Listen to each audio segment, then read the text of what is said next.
uma mhlawumbe uphinde ukuthi uma ngoba umhlabane esinqobo ngithi ngiyacela ngiyavuma leyo correction ingathi uma umhlabane esinqobo umnumzane uNtuli usifanele lesi sifunda kakhulu kangangokuba noma ngabe kuphumelela ngamaliso iqembu lezombusazwe bekungeke kumangalise uma ecela ukuba abe nguNdlunkulu wesifundazwe.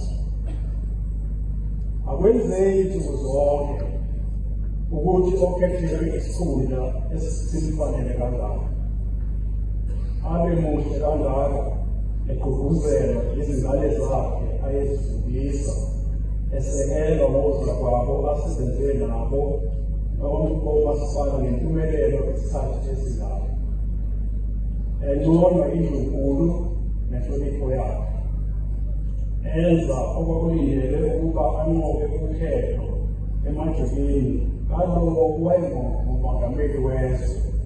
And this is just a matter of history. That's what happened. Inkatha Freedom Party eyayiholwa ngumnumzane uNtuli yadla ubhedu amahlandla amabili elandelana.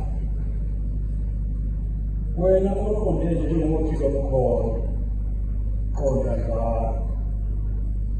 Wena mashabashela okhokela lapho konke okukhuluma kwakho kube njengoba kunjalo. Lapho sikhuluma ngomholi oqale esemncane abanye bazokhumbula lokhu enamandla bawuzwekulo enamandla uma bezosabele okuthiwe kusebenze wazikhandla obekwe indima wayilima oyihlabule